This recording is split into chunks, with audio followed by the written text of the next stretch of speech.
സ്ഥാനാർത്ഥി നിർണയവുമായി ബന്ധപ്പെട്ട് കോൺഗ്രസിൽ തർക്കം തുറന്ന പോരിലേക്ക്. ഒത്തുതീർപ്പ് ചർച്ചയ്ക്കെത്തിയ രമേശ് ചെന്നിത്തലയോട് ഉമ്മൻചാണ്ടി ക്ഷുഭിതനായി. എ ഗ്രൂപ്പിനെ അവഗണിച്ചാൽ മാറി നിൽക്കുമെന്നും ഉമ്മൻചാണ്ടി. അതേസമയം ഒരു വിട്ടുവീഴ്ചയ്ക്കും ഇല്ല എന്ന് സുധീരൻ വ്യക്തമാക്കി. വിവരങ്ങളുമായി സന്തോഷ് സർലിംഗ് ചേരുന്നുണ്ട്. സർലിംഗ്, തുടർച്ചയായ ചർച്ചകൾ, ഇതിലൊന്നും തീരുമാനമാകുന്നില്ല. ഇപ്പോഴത്തെ സാഹചര്യം എങ്ങനെയാണ്? വിവരങ്ങൾ. സൗമ്യ, ഉച്ചവരെ നടന്ന ദേശീയ സ്ക്രീനിംഗ് കമ്മിറ്റി യോഗത്തിൽ നിന്ന് ഏറ്റവും അവസാനമായി ലഭിക്കുന്ന വിവരപ്രകാരം 30 തർക്ക സീറ്റുകളടക്കം 30 സീറ്റുകളിൽ തെരഞ്ഞെടുപ്പ് സമിതിക്ക് പാനൽ സമർപ്പിക്കുക. ഇക്കാര്യത്തിൽ സോണിയാഗാന്ധിയും രാഹുൽ ഗാന്ധിയും എ.കെ. ആന്റണി അടക്കമുള്ള തെരഞ്ഞെടുപ്പ് സമിതി സ്ഥാനാർത്ഥികളെ പാനലിൽ നിന്നും തെരഞ്ഞെടുക്കും. ബാക്കി 6 സീറ്റുകളിലാണ് ഇന്ന് രാവിലെ ഒരു ധാരണയിലെത്തിയിരിക്കുന്നത്. ഏറ്റവും വലിയ തർക്കമായി നിന്ന പാറശാലയിൽ സിറ്റിംഗ് MLA A.T. ജോർജിന് തന്നെ വീണ്ടും രണ്ടാമതും ഒരു അവസരം നൽകാൻ തീരുമാനിച്ചിരിക്കുന്നു. ചിറയൻകീഴിൽ കെ. അജിത് കുമാർ ആയിരിക്കും സ്ഥാനാർത്ഥി. റാന്നിയിൽ മറിയാമ്മ ചെറിയാനും കോങ്ങാട് പന്തളം സുധാകരനും കോഴിക്കോട് നോർത്ത് PM സുരേഷ് ബാബുവും ഒറ്റപ്പാലത്തെ ശാന്ത ജയറാമുമായിരിക്കും സ്ഥാനാർത്ഥി എന്ന രീതിയിലാണ് ഒരു ധാരണ മുന്നോട്ട് പോകുന്നത്. ഇപ്പോൾ ഈ 30 സീറ്റുകളിൽ പാനൽ വയ്ക്കാൻ നിശ്ചയിച്ചിരുന്നു. ഇപ്പോൾ വൈകുന്നേരം 5 മണിക്ക് ശേഷം വീണ്ടും യോഗം ചേരുന്നുണ്ട്. അപ്പൊ ഈ 30 സീറ്റുകളിലെങ്കിലും ഏതെങ്കിലും കുറച്ച് സീറ്റുകളിലെങ്കിലും ഒരു ഒറ്റപ്പേരിൽ എത്താൻ കഴിയുമോ എന്ന ശ്രമത്തിലാണ്. എന്തായാലും തർക്ക സീറ്റുകളിൽ വലിയ വിപുലമായ ചർച്ചകൾ ഈ കാര്യങ്ങൾ കടന്നില്ല. കാരണം ആദ്യം തന്നെ ഉമ്മൻചാണ്ടിയും VM സുധീരനും നിലപാടിൽ മാറ്റമില്ലെന്നും ഇക്കാര്യത്തിൽ തെരഞ്ഞെടുപ്പ് സമിതി തീരുമാനിക്കട്ടെ എന്നുമായിരുന്നു നിലപാട് എടുത്തത്. ഈ സാഹചര്യത്തിൽ അക്കാര്യത്തിൽ കൂടില്ല. കാരണം അതിനു മുമ്പ് ചില ഒത്തുതീർപ്പ് ശ്രമങ്ങൾ നടത്തിയിരുന്നു. രാവിലെ രമേശ് ചെന്നിത്തല തന്നെ നേരിട്ട് ഉമ്മൻചാണ്ടിയെ കണ്ടിരുന്നു മുറിയിലെത്തി. പക്ഷേ വളരെ ദേഷ്യത്തോടു കൂടിയാണ് ഉമ്മൻചാണ്ടി പ്രതികരിച്ചത്. കാരണം താൻ എങ്കിൽ തെരഞ്ഞെടുപ്പിൽ നിൽക്കില്ല, പ്രചരണത്തിൽ മാത്രം നടത്താമെന്ന്. VM സുധീരനായിട്ട് ഇന്ന് സ്ക്രീനിംഗ് കമ്മിറ്റി യോഗത്തിൽ പറഞ്ഞത് തനിക്ക് ഇവർ 5 പേർക്ക് സീറ്റ് നൽകിയാൽ തനിക്ക് പിന്നെ ഇക്കാര്യത്തിൽ വീണ്ടും മുന്നോട്ട് ഈ സ്ഥാനവുമായി മുന്നോട്ട് പോകാൻ കഴിയില്ല എന്നാണ്. ആ സാഹചര്യത്തിലാണ് തെരഞ്ഞെടുപ്പ് സമിതിക്ക് വിഷയം കൈമാറാൻ തീരുമാനിച്ചത്. അല്പസമയത്തിനകം VM സുധീരൻ സോണിയാഗാന്ധിയുമായി കൂടിക്കാഴ്ച നടത്തും. നിലവിലെ ചർച്ചയുടെ വിശദാംശങ്ങളും തർക്കങ്ങളും നിലപാടുകളും VM സുധീരൻ സോണിയാഗാന്ധി അറിയിക്കും. സന്തോഷ് ചാലിങ്ങാണ് വിവരങ്ങൾ നൽകിയത്. കോൺഗ്രസിൽ സീറ്റ് തർക്കം രൂക്ഷമാകുന്നു. കോന്നിയിൽ ഐ ഗ്രൂപ്പിലെ 11 DCC സെക്രട്ടറിമാർ രാജിക്കൊരുങ്ങുന്നു. അടൂർ പ്രകാശിന് സീറ്റ് നിഷേധിക്കുന്നതിൽ പ്രതിഷേധിച്ചാണ് രാജിക്കൊരുങ്ങുന്നത്. അടൂർ പ്രകാശിന് സീറ്റ് നിഷേധിച്ചാൽ ബൂത്ത് തലം മുതൽ DCC ഭാരവാഹികൾ വരെ പാർട്ടിയിൽ നിന്നും രാജിവെക്കുമെന്നാണ് ഭീഷണി മുഴക്കിയിരിക്കുന്നത്. കോൺഗ്രസിലെ ബൂത്ത് തലം മുതൽ ബൂത്ത് ഭാരവാഹികൾ മുതൽ DCC ഭാരവാഹികൾ അടക്കമുള്ള ആളുകൾ ഒരു രാജ്യസന്നദ്ധതയിലേക്ക് നീങ്ങി വന്നിരിക്കുകയാണ്. അടൂർ പ്രകാശിനെ ഒറ്റപ്പെടുത്തി ആക്രമിക്കുന്നതിന് പിന്നിൽ പാർട്ടിക്കകത്തെ തന്നെ സീറ്റ് മോഹികളുടെ ഗൂഢാലോചനയാണ്. ശ്രീ അടൂർ പ്രകാശിനെ ഒറ്റപ്പെടുത്തിക്കൊണ്ട് വേട്ടയാടുന്നത് കുറച്ച് സീറ്റ് മോഹികളൊക്കെ അതിന്റെ പിന്നിലുണ്ടാകാം. പാർട്ടിയിൽ തന്നെ ചില സീറ്റ് മോഹികളോ ഒക്കെ അതിന്റെ പിന്നിലുണ്ടാകാം. പാർട്ടി സീറ്റ് നൽകിയില്ലെങ്കിൽ ചിലപ്പോൾ അടൂർ പ്രകാശ് സ്വതന്ത്രനായി മത്സരിക്കുമെന്ന സൂചനയും ഇവർ നൽകുന്നുണ്ട്. സ്വതന്ത്രനായി മത്സരിച്ചാൽ പോലും അടൂർ പ്രകാശ് അവിടെ ജയിക്കുമെന്നുള്ള കാര്യത്തിൽ യാതൊരു സംശയവുമില്ല. എന്തായാലും പത്തനംതിട്ട കോൺഗ്രസിനകത്ത് വലിയ പൊട്ടിത്തെറിയിലേക്കാണ് കാര്യങ്ങൾ കൊണ്ടെത്തിക്കുന്നത്. വിജേഷ് നെടുവിൽ, പത്തനംതിട്ട. KPCC അധ്യക്ഷൻ VM സുധീരനെതിരെ തിരുവനന്തപുരം നഗരത്തിലെ വിവിധ ഭാഗങ്ങളിൽ പോസ്റ്ററുകൾ. സുധീരന്റെ കോൺഗ്രസിൽ 2 നീതിയോ എന്ന തലക്കെട്ടിലാണ് പോസ്റ്ററുകൾ. ശരത്ചന്ദ്ര പ്രസാദിനെ സ്ഥാനാർത്ഥിയാക്കിയതിനെതിരെയാണ് പോസ്റ്ററിലെ വാചകങ്ങൾ. അതേസമയം പോസ്റ്റർ ഒട്ടിച്ചതിന് പിന്നിൽ ആരെന്ന് വ്യക്തമല്ല. അഴിമതി ആരോപണ വിധേയരും പലതവണ മത്സരിച്ചവരും നിയമസഭാ തെരഞ്ഞെടുപ്പിൽ സ്ഥാനാർത്ഥിയാകേണ്ടെന്ന നിലപാടിൽ KPCC അധ്യക്ഷൻ VM സുധീരൻ ഉറച്ചു നിൽക്കവെയാണ് ഇതിനെതിരെ പ്രതിഷേധവും ശക്തമാവുന്നത്. AI ഗ്രൂപ്പുകൾ ഒന്നിച്ചു നിന്ന് സുധീരനെ എതിർക്കാൻ തുടങ്ങിയതോടെ പോര് തെരുവിലേക്കും നീങ്ങുകയാണ്. സുധീരനെതിരെ തലസ്ഥാന നഗരത്തിലെ വിവിധയിടങ്ങളിൽ പോസ്റ്ററുകൾ പ്രത്യക്ഷപ്പെട്ടു. സുധീരന്റെ കോൺഗ്രസിൽ ഇരട്ട നീതിയോ എന്ന തലക്കെട്ടിലാണ് പോസ്റ്ററുകൾ. ബ്ലൂ ബ്ലാക്ക് മെയിൽ കേസിലെ പ്രതിക്ക് MLA ഹോസ്റ്റലിൽ ഒളിത്താവളമൊരുക്കിയ ശരത്ചന്ദ്ര പ്രസാദിന് വാമനപുരം സീറ്റ് നൽകിയിട്ടും കോൺഗ്രസിനെ സംരക്ഷിച്ച K. ബാബുവിനും ബെന്നി ബെഹനാനും സീറ്റില്ലേ എന്ന് പോസ്റ്ററുകളിൽ ചോദിക്കുന്നു. ആരോപണ വിധേയർ മാറി നിൽക്കണമെന്ന സുധീരന്റെ നിലപാടിലെ ഇരട്ടത്താപ്പിനെയാണ് പോസ്റ്ററിൽ ചോദ്യം ചെയ്യുന്നത്. സുധീരനെതിരെയുള്ള ഗ്രൂപ്പ് പോര് പരസ്യമാവുമ്പോൾ ആരോപണ വിധേയരെ മാറ്റി നിർത്തരുതെന്ന നിലപാടിൽ മുഖ്യമന്ത്രി ഉമ്മൻചാണ്ടിയും ഉറച്ചു നിൽക്കുകയാണ്. ആരോപണ വിധേയരെ മാറ്റിയാൽ താനും മാറുമെന്ന മുഖ്യമന്ത്രി നിലപാടെടുത്തതോടെ കോൺഗ്രസ് സ്ഥാനാർത്ഥി നിർണയത്തിലെ പ്രതിസന്ധിയും രൂക്ഷമാവുകയാണ്. News bureau, Thiruvananthapuram. കൊൽക്കത്തയിൽ നിർമ്മാണത്തിലിരിക്കുകയായിരുന്ന ഫ്ളൈ ഓവർ തകർന്ന 14 മരണം, നിരവധി പേർക്ക് പരിക്ക്. ഗണേഷ് പാർക്കിനെയും ഹൌറയെയും ബന്ധിപ്പിക്കുന്ന ഫ്ളൈ ഓവറാണ് തകർന്നത്. ദേശീയ ദുരന്ത നിവാരണ സേനയുടെ നേതൃത്വത്തിൽ രക്ഷാപ്രവർത്തനം തുടരുന്നു. വിവരങ്ങളുമായി മനു ശങ്കർ ചേരുന്നുണ്ട്. മനു, വിശദാംശങ്ങൾ. സൗമ്യ, കൊൽക്കത്തയിലെ ഏറ്റവും തിരക്കേറിയ ഭാഗങ്ങളൊന്നായിരുന്ന ഗിരീഷ് പാർക്കും ഹൗറയും തമ്മിൽ ബന്ധിപ്പിക്കുന്ന ഫ്ലൈ ഓവർ നിർമ്മാണത്തിലിരിക്കെയാണ് തകർന്നു വീണത്. ഇതിലിപ്പോൾ മരണസംഖ്യ വർദ്ധിക്കുന്നതായാണ് അറിയുന്നത്. നിലവിൽ ഇപ്പോൾ 14 പേർ മരിച്ചിട്ടുണ്ട് എന്നാണ് അറിയുന്നത്. കൂടുതൽ പേരെ രക്ഷിക്കുന്നതിനുള്ള പ്രവർത്തനങ്ങൾ തുടരുകയാണ്. നിലവിൽ 150ഓളം തൊഴിലാളികളാണ് സ്ഥലത്തുണ്ടായിരുന്നത്. ഇന്നലെയാണ് ഈ ഫ്ലൈ ഓവറിന്റെ കോൺക്രീറ്റ് നിർമ്മാണം പൂർത്തിയായത്. ഇതിനുശേഷം തുടർ നിർമ്മാണ പ്രവൃത്തിയിൽ ഏർപ്പെട്ടിരിക്കുകയായിരുന്നു തൊഴിലാളികൾ. ഇന്നലെ കോൺക്രീറ്റ് ചെയ്തിരുന്ന ഭാഗമാണ് ഇവരുടെ മുകളിലേക്ക് വീഴുകയും തുടർന്ന് വലിയ രീതിയിലുള്ള ഒരു അപകടത്തിന് വഴിയൊരുക്കുകയും ചെയ്തത്. ബസ്സും 2-3 കാറുകളും ഈ ഫ്ലൈ ഓവറിന് അടിയിൽ കുടുങ്ങിയിട്ടുണ്ട്. ഇതിൽ നിന്ന് ഒരു കാർ ഇതിൽ നിന്ന് മോചിപ്പിച്ചിട്ടുണ്ട്. ഇതിൽ കാറിലെ യാത്രക്കാരനായിരുന്ന 4 പേർക്ക് ഗുരുതരമായി പരിക്കേറ്റിട്ടുണ്ട്. ഇവരെ ആശുപത്രിയിൽ പ്രവേശിപ്പിച്ചിരിക്കുകയാണ്. ഒപ്പം ഒരു ബസ്സും ഈ ഫ്ലൈ ഓവറിന് അടിയിൽ കുടുങ്ങിയിട്ടുണ്ട്. ഈ ബസ്സിനകത്തെ 2 പേർ മരിച്ചിട്ടുണ്ട് എന്നാണ് അറിയുന്നത്. മറ്റു ആളുകളെ രക്ഷിക്കുന്നതിനുള്ള തുടർ പ്രവർത്തനങ്ങൾ തുടരുകയാണ്. നിലവിൽ ദേശീയ ദുരന്ത നിവാരണ സേനയുടെ 4 യൂണിറ്റ് സ്ഥലത്തെത്തിയിട്ടുണ്ട്. ഒപ്പം ആർമിയുടെ വിദഗ്ധ എഞ്ചിനീയറിംഗ് യൂണിറ്റും സ്ഥലത്തെത്തി നിർമ്മാണ പ്രവർത്തനത്തിലെ അപാകത വിലയിരുത്തുന്നതിനായുള്ള പരിശോധനകൾ തുടരുകയും ചെയ്യുകയാണ്. സൗമ്യ, മനുഷ്യകരാണ് വിവരങ്ങൾ നൽകിയത്. ഹൈദരാബാദ് സർവകലാശാല സന്ദർശിച്ച ഇടത് എംപിമാരെ സർവകലാശാല സുരക്ഷാ ഉദ്യോഗസ്ഥർ തടഞ്ഞു. ഇതിൽ പ്രതിഷേധിച്ച് എംപിമാർ കുത്തിയിരിപ്പ് സമരം നടത്തുകയാണ്. കൂടുതൽ വിവരങ്ങളുമായി സന്തോഷ് ചേരുന്നുണ്ട്. സന്തോഷ്, നേരത്തെ തന്നെ അധികൃതരോട് സംസാരിക്കാനുള്ള ഒരു സാഹചര്യം ഇല്ല എന്നായിരുന്നു എംപിമാർ നമ്മളോട് പറഞ്ഞത്. ഇപ്പോഴത്തെ ഒരു സാഹചര്യം എങ്ങനെയാണ്? പ്രതിഷേധം ഇപ്പോഴും ശക്തമായി തുടരുകയാണോ? Soumya, M P Rajesh, P K Biju, A Sampath MP എന്നിവർ സർവകലാശാല കവാടത്തിന് മുന്നിൽ ഇപ്പോൾ കുത്തിയിരിപ്പ് സമരം നടത്തുകയാണ്.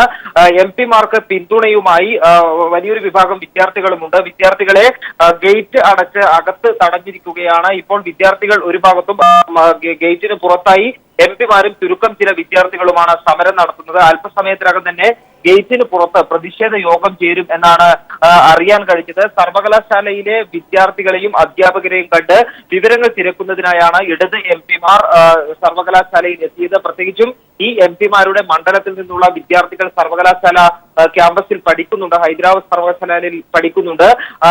ഇവരുടെ പല രക്ഷിതാക്കന്മാർ ഈ MP-മാരെ കണ്ട് അവിടെയുള്ള വിവരങ്ങൾ അന്വേഷിക്കണം എന്ന് അഭ്യർത്ഥിച്ചിരുന്നു. ഇതിന്റെ അടിസ്ഥാനത്തിലാണ് ഇടത് MP-മാർ സർവകലാശാലയിൽ എത്തിയത്. എന്നാൽ സുരക്ഷാ വിഭാഗവും പോലീസും ചേർന്ന് ഇവരെ ഗേറ്റിന് പുറത്ത് തടയുകയായിരുന്നു. ഇതിൽ പ്രതിഷേധിച്ചാണ് ഇപ്പോൾ ധർണ നടത്തുന്നത്.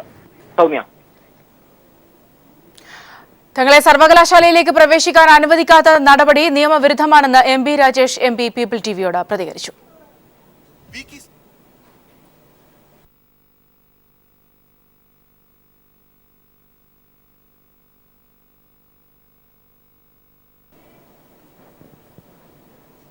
പ്രവേശിക്കാൻ അനുവദിക്കാതിരുന്നത് അങ്ങേയറ്റം നിയമവിരുദ്ധമായിട്ടുള്ള നടപടിയാണ്. പാർലമെന്റിന്റെ നിയമപ്രകാരം നിലവിൽ വന്നിട്ടുള്ള സ്ഥാപനമാണ് ഹൈദരാബാദ് സെൻട്രൽ യൂണിവേഴ്സിറ്റി. ഞങ്ങൾക്ക് കേരളത്തിലെ വിവിധ വിഭാഗം വിദ്യാർത്ഥികളിൽ നിന്ന് രക്ഷിതാക്കളിൽ നിന്ന് കിട്ടിയ പരാതിയുടെ അടിസ്ഥാനത്തിൽ കാര്യങ്ങൾ സർവകലാശാലയിലെ സ്ഥിതികൾ വിദ്യാർത്ഥികളുടെ സുരക്ഷ തുടങ്ങിയ കാര്യങ്ങൾ നേരിട്ട് അറിയുന്നതിന് വേണ്ടി ജനപ്രതിനിധികളുടെ ഉത്തരവാദിത്വം നിറവേറ്റാൻ വേണ്ടിയാണ് ഞങ്ങൾ ഇവിടെ വന്നത്. എന്നാൽ സർവകലാശാല അധികൃതർ ഞങ്ങളെ അകത്തേക്ക് പ്രവേശിക്കാൻ അനുവദിക്കാത്ത തെറ്റായ നടപടിയാണ് സ്വീകരിച്ചത്. അഴീക്കോട്ടെ LDF സ്ഥാനാർത്ഥി MV നികേഷ് കുമാർ CPIM കണ്ണൂർ ജില്ലാ സെക്രട്ടറി P ജയരാജനുമായി കൂടിക്കാഴ്ച നടത്തി. P ജയരാജൻ താമസിക്കുന്ന വടകര ചോറോട്ടെ വസതിയിലായിരുന്നു കൂടിക്കാഴ്ച. പ്രചാരണ കാര്യങ്ങൾ ചർച്ച ചെയ്യാനാണ് ജയരാജനെ കണ്ടതെന്ന് നികേഷ് കുമാർ പറഞ്ഞു. തന്റെ മാധ്യമപ്രവർത്തനത്തിന്റെ തുടർച്ചയായാണ് രാഷ്ട്രീയ പ്രവർത്തനമെന്നും നികേഷ് കുമാർ പറഞ്ഞു. LDF സ്ഥാനാർത്ഥികളായ KK Shailaja, N Shamseer, Binoy Kurian എന്നിവരും ജയരാജനെ സന്ദർശിച്ചു. LDF സ്വതന്ത്ര സ്ഥാനാർത്ഥി വീണ ജോർജ് ആറന്മുള മണ്ഡലത്തിൽ പ്രചാരണം ആരംഭിച്ചു. പരമാവധി വോട്ടർമാരെ നേരിൽ കണ്ട് വോട്ടുറപ്പിക്കാനാണ് ആദ്യഘട്ടത്തിലെ ശ്രമം. UDF കൈവശം വെച്ചിരിക്കുന്ന മണ്ഡലം തിരിച്ചുപിടിക്കുമെന്ന് വീണ ജോർജ് പറഞ്ഞു. രാവിലെ രക്തസാക്ഷി മണ്ഡപത്തിൽ പുഷ്പാർച്ചന, തുടർന്ന് പാർട്ടി പ്രവർത്തകരോടൊപ്പം വോട്ടഭ്യർത്ഥിച്ച് കർമ്മമണ്ഡലത്തിലേക്ക്. വഴികളിൽ കണ്ടവരെയെല്ലാം നേരിൽ കണ്ട് വോട്ടഭ്യർത്ഥിച്ചു. ചിലർക്ക് സ്ഥാനാർത്ഥിയെ വളരെ സുപരിചിതം, ചിലർക്ക് TV-യിൽ കണ്ട് പരിചയമുള്ള മുഖം നേരിൽ കണ്ടപ്പോഴുള്ള ആകാംക്ഷ. എതിർ സ്ഥാനാർത്ഥിയെ പ്രഖ്യാപിച്ചില്ലെങ്കിലും ശിവദാസൻ നായർക്കായി ചുവരെഴുത്തുകൾ നടത്തുന്ന പ്രവർത്തകരോടും വീണ ജോർജ് കുശലം പറയാൻ മറന്നില്ല. കോൺഗ്രസ് 10 വർഷമായി കൈവശം വെക്കുന്ന മണ്ഡലം അട്ടിമറിക്കാൻ സാധിക്കുമെന്ന് വിശ്വസിക്കുന്നതായി വീണ ജോർജ് പ്രതികരിച്ചു. ആറന്മുള നിയോജക മണ്ഡല നിവാസികൾക്ക് ഒരു മാറ്റം അനിവാര്യമാണ്. 10 വർഷത്തെ വികസനമില്ലായ്മ ഈ മണ്ഡലത്തെ മുരടിപ്പിച്ചു കഴിഞ്ഞു. ഞങ്ങൾക്ക് ലഭിക്കുന്ന ഇടതുപക്ഷ ജനാധിപത്യ മുന്നണിയുടെ സ്ഥാനാർത്ഥിക്ക് ലഭിക്കുന്ന സ്വീകാര്യത അതാണ് വ്യക്തമാക്കുന്നത്. ആറന്മുള മാറ്റം ആഗ്രഹിക്കുന്നു. എല്ലാ വിഭാഗത്തിലും പെട്ട ജനങ്ങൾ നൽകുന്ന സ്വീകരണം വ്യക്തമാക്കുന്നതും അതുതന്നെയാണ്. കഴിഞ്ഞ ദിവസം മാധ്യമങ്ങളോട് തന്റെ സ്ഥാനാർത്ഥിത്വത്തെക്കുറിച്ചും തന്റെ വിജയപ്രതീക്ഷ പങ്കുവെക്കാനും വീണ ജോർജ് സമയം കണ്ടെത്തിയിരുന്നു. കോൺഗ്രസിനകത്ത് സ്ഥാനാർത്ഥി തർക്കം രൂക്ഷമാകുന്നതിനിടയിൽ കേരളത്തിലെ ഏറ്റവും വലിയ നിയമസഭാ മണ്ഡലമായ ആറന്മുളയിൽ ഇടതുപക്ഷ സ്ഥാനാർത്ഥിയായി വീണ ജോർജ് പ്രചാരണ രംഗത്ത് സജീവമായി. ഇത് ഇടതുപക്ഷത്തിന് മണ്ഡലത്തിൽ ഏറെ മുൻതൂക്കം നൽകുകയും ചെയ്യും. ആറന്മുളയിൽ നിന്നും ക്യാമറമാൻ വിനേഷ് നേതാജിക്കൊപ്പം ബിജേഷ് നടുവിൽ. പാർട്ടി ഏൽപ്പിച്ച ദൌത്യം പൂർണ്ണതയിൽ എത്തിക്കാൻ കഴിയുമെന്ന് കൊല്ലത്തെ LDF സ്ഥാനാർത്ഥി മുകേഷ്. തെരഞ്ഞെടുപ്പ് പ്രചാരണം മാർച്ച് 3-ന് ആരംഭിക്കും. കൊല്ലത്തുകാർക്ക് താൻ കെട്ടിയിറക്കിയ സ്ഥാനാർത്ഥിയല്ലെന്ന് മുകേഷ് പറഞ്ഞു. അത്രയും പ്രാധാന്യമുള്ള ഇമ്പോർട്ടൻ്റ് ആയിട്ട് എൻ്റെ ലൈഫിലുള്ള ഒരു കാര്യമാണ്. അത് അതിൻ്റേതായിട്ടുള്ള രീതിയിൽ ഒരു പൂർണ്ണത വരുമെന്ന് എനിക്ക് ആത്മവിശ്വാസമുണ്ട്. ഒരു സിനിമാ താരം അല്ലെങ്കിൽ മുകളിൽ നിന്നും ഇങ്ങനെ കെട്ടിയിറക്കിയ ഒരു നമ്മളൊന്നും കാണാത്ത, കേട്ടിട്ടില്ലാത്ത, തൊട്ടു നോക്കിയിട്ടില്ലാത്ത ഒരാളായിട്ടൊന്നും ഇത്രയും കൊല്ലമായിട്ടും കൊല്ലത്തുനിന്ന് എനിക്ക് അങ്ങനെ അനുഭവം ഉണ്ടായിട്ടില്ല. കലാകാരനായിരിക്കുമ്പോഴും വ്യക്തമായ രാഷ്ട്രീയമുണ്ടെന്ന് ഉറപ്പിച്ചു പറയുന്ന മുകേഷ് പ്രചരണ രംഗത്തിറങ്ങാനുള്ള തയ്യാറെടുപ്പിലാണ്. തൻ്റെ കുടുംബം കലയും രാഷ്ട്രീയവും ഒരുപോലെ മുന്നോട്ട് കൊണ്ടുപോയവരാണ്. സ്വന്തം നാടായ കൊല്ലത്തുകാരെ കൂടുതൽ അടുത്തറിയാൻ കിട്ടിയ അവസരമായി സ്ഥാനാർത്ഥിത്വത്തെ കാണുന്നു. സിനിമാ രംഗത്തെ സുഹൃത്തുക്കൾ വോട്ട് തേടിയെത്തുമോ എന്ന ചോദ്യത്തിന് മറുപടി ഇങ്ങനെ: എല്ലാവർക്കും അവരവരേതായിട്ടുള്ള കാഴ്ചപ്പാടുകളുണ്ട്, അവരവരേതായിട്ടുള്ള ജോലി തിരക്കുകളുണ്ട്. വരുന്നെങ്കിൽ സ്വാഗതം. കാളിദാസ കലാകേന്ദ്രയുടെ നാടകാവതരണത്തിനായാണ് ഭാര്യയും നർത്തകിയുമായ മേതിൽ ദേവിയെക്കൊപ്പം മുകേഷ് പാലക്കാടെത്തിയത്. കലാപ്രവർത്തനത്തിന് ഇടവേള നൽകി മാർച്ച് 3 മുതൽ തെരഞ്ഞെടുപ്പ് പ്രചരണത്തിൽ മുകേഷ് സജീവമാകും. News bureau, Palakkad. അമ്പലപ്പുഴ മണ്ഡലം കോൺഗ്രസിൽ നിന്ന് JDU-വിന് നൽകാനുള്ള ഹൈക്കമാൻഡ് നീക്കത്തിനെതിരെ പ്രതിഷേധം ശക്തം. കോൺഗ്രസിന്റെ സീറ്റ് വിട്ടു നൽകാൻ കഴിയില്ലെന്ന് DCC president AA Shukoor. Seat വിട്ടു നൽകിയാൽ അത് ജില്ലയിലെ എല്ലാ UDF സീറ്റുകളുടെ പരാജയത്തിന് കാരണമാകുമെന്ന് കോൺഗ്രസ് മുന്നറിയിപ്പ്. ആലപ്പുഴ ജില്ലയിലെ കായംകുളം മണ്ഡലമായിരുന്നു JDU ആവശ്യപ്പെട്ടത്. കായംകുളം സ്വദേശിയായ JDU നേതാവ് ഷേഖ് പി ഹാരിസാണ് ഇവിടെ സ്ഥാനാർത്ഥിയായി പരിഗണിച്ചത്. എന്നാൽ JDU-വിന് ഇപ്പോൾ അമ്പലപ്പുഴ സീറ്റ് നൽകാമെന്ന ഉറപ്പാണ് ഹൈക്കമാൻഡിന്റെ ഭാഗത്തു നിന്നുണ്ടായത്. ഇതിനെതിരെ ജില്ലാ കോൺഗ്രസ് നേതൃത്വം പരസ്യമായി രംഗത്ത് വന്നു കഴിഞ്ഞു. DCC president AA Shukoor: Ambalappuzha കോൺഗ്രസിൻ്റെ സീറ്റാണ്. കോൺഗ്രസിന് 131 ബൂത്ത് കോൺഗ്രസ് കമ്മിറ്റികളും സജീവവും ആക്റ്റീവുമായ സ്ഥലമാണ്. മണ്ഡലം കോൺഗ്രസ് കമ്മിറ്റികൾ സജീവമായ സ്ഥലമാണ്. ഘടകകക്ഷി എന്ന നിലയിൽ JDU-ന് സീറ്റ് കൊടുക്കേണ്ടി വന്നാൽ ഈ ജില്ല വിട്ടുകൊടുക്കണം. ഈ ജില്ലയിൽ കൊടുക്കാവുന്ന സ്ഥലമല്ല അമ്പലപ്പുഴ.